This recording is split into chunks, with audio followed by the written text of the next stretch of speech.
Today, I'm gonna show you how I got this special edition powerlifting bar for free. Actually, saying I got it for free is almost lying. It's almost clickbait because I actually made a pretty substantial profit by buying this barbell. Stick around and let me tell you exactly how I did it and how you could be doing the exact same thing to build the home gym of your dreams and even make some money in the process.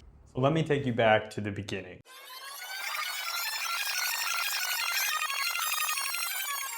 It all started when I was browsing Facebook Marketplace and I saw this special edition Titan Fitness Moby Dick powerlifting barbell.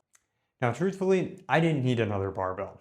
I used to be really into powerlifting, but not so much anymore. But just transparently, I thought it was a cool looking barbell. Now, Titan Fitness isn't exactly renowned for their high quality equipment, but did some research. It seemed like a cool barbell. I really like the end caps on it. And to be honest with you, once I picked this up and tested it, the knurling, I've had several different Rogue Ohio power bars. The knurling is good and maybe even more aggressive than some of those Ohio bars that I've had. So, saw this listing. He had it listed for $200. I actually offered $150 because again, I didn't need it. And I was like, if he accepts this, it's a sign. It's a sign from the world that I need this barbell. And guess what? He did. So we agreed I could pick it up on Sunday morning. That was kind of the plan. So this was on a Thursday. And what this meant is I needed to strategize how I was going to pay for this barbell and actually make some money by picking it up. So let's break it down exactly how I did that.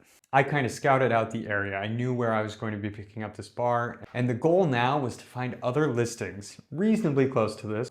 And then I could just pick some other stuff up, sell that where I'm basically paying for it. And we were actually really in luck, because Friday night I stumbled upon a few listings, all within the same vicinity, all things that I knew I would make a good profit on. There were two listings of dumbbells. First one I found was borderline hodgepodge, thrown together set of dumbbells. Biggest thing though, this was 275 pounds of weight for 50 bucks, which is under 20 cents a pound. So again, I've kind of laid out this pricing guide here. If you follow that, you know that is a fantastic deal. Now this was actually directly on my way to get the barbell. He agreed to meet in the morning, which was perfect because that was directly on my way. The second listing I found was another set of dumbbells, and this one was much more uniform. Sets of 25s all the way up to 40. So this was 260 pounds for 100 bucks. Once again, this is about 38 cents a pound. Fantastic deal. Then the last listing I stumbled upon, this was an older bench press, a full set of Olympic weights and barbell, all for $200. And once again, this pathway worked out well, where I'm picking up these dumbbells, go pick up the barbell, pick up the last set of weights, and I'm on my way home. In total, we had 895 pounds of weight in my truck. I paid $350 total for all of that weight. 39 cents a pound. Fantastic deals. Plus there was an older bench press that was included with that. And then also on that trip, we obviously picked up this barbell for 150 bucks. So money outgoing was $500. So the goal here, sell everything that I just mentioned except this barbell for at least $500, and maybe we can even make some money. So let's go ahead and talk about the plan of attack. How was I going to do that? Kind of going into this, I knew most of these weights are what you'd call rust buckets, pig iron, not the nicest dumbbells or weight set. Now, I fixed up several different weight sets in my time, and that was kind of the plan of attack. I was going to clean them up, get most of the rust off, and spray paint them, which is a fun little project for me. And that's exactly what I did. So there are several different kinds of ways you can actually go about cleaning weights, and it's kind of up to you what you want to do. Personally, I use a Rust-Oleum spray. Spray those weights down, give it a little scrub, then I spray it off with water. I think some people might say that that's going to cause more rust. I haven't run into that. I actually used the weights that I restored for several years this way, never had an issue with rust, nothing getting on my barbell.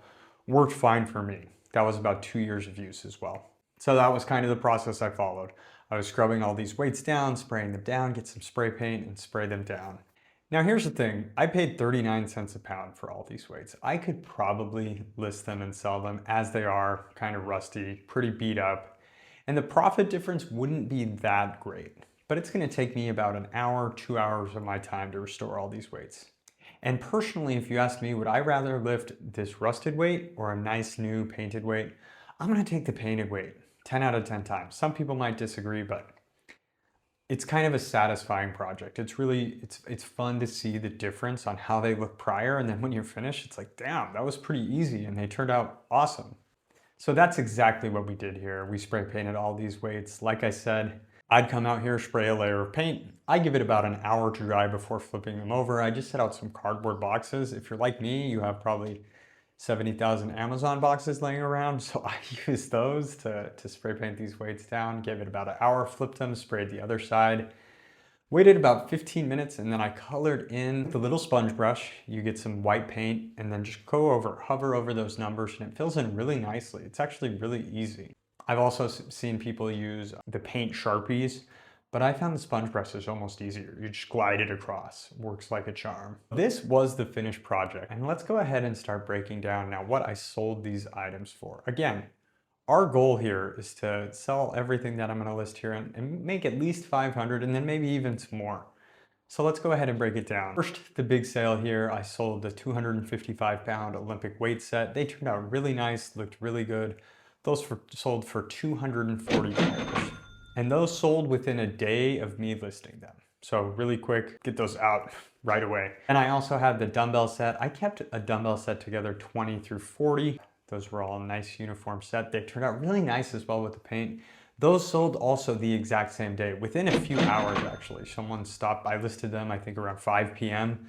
Someone stopped by at like 9 p.m. The old rusty bench press, this took the longest to sell, and I just wanted to get rid of it. It was heavy as hell and stayed in the front of my driveway for a week and a half, much to my wife's dismay. Someone finally came and picked this up. I just wanted to get rid of it, sold it for 25 bucks. There were two cap dumbbells, 30s and 65s. These ended up selling for $160. There was a set of chrome 10s as well, just kind of a miscellaneous item. Those sold for $15. And then there was a rusty barbell that came with everything. Those, as I mentioned in my last video, sell for about 40 bucks, and that's what that did. The rusty barbell and rusty bench were the last things to sell. So the total of all those items was $720. If we subtract the $500 we paid for everything, we made a $220 profit. So we didn't just get this powerlifting bar for free, we actually made $220 by getting it. Let me know if you think that is just entirely boy math, or if you think there's some sense to it.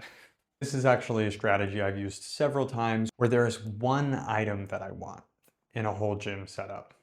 Maybe they have like an older squat rack. This is actually an exact story. They had an older squat rack, weights that I didn't need. Then they had a Rogue Ohio power bar, which I had at the time. And then they had a Rogue Ohio deadlift bar, which I did not have at the time. And I've always wanted one, ended up buying that and then sold everything. And once again, I made some money, got the Rogue Ohio power bar, which is like a $350 barbell. So this is really a strategy you can implement several times. And if you're patient enough, you can find just about any piece of gym equipment you want. So don't be afraid to get creative when you're buying gym equipment. And again, sometimes all it takes is just a little bit of patience, and I promise you the items you're looking for are going to pop up eventually. And basically what I'm saying is, maybe if you're looking for a new powerlifting bar, maybe if they're selling it with a bunch of other equipment, do some math in your head and be like, maybe I can sell all that other equipment and I keep the powerlifting bar. Thank you everyone for watching. We are slowly climbing up that subscriber count. I am a newer channel, so if you found this informative, entertaining, or maybe a strategy that you can use to get some free gym equipment, go ahead and like the video, subscribe to the channel. I'm going to be continuing to post, giving you tips, showing wins that I have when it comes to gym equipment. And hopefully you can kind of adopt this side hustle to make some extra money, build an awesome home gym, and so much more. But thank you guys for watching. I'll see y'all next time.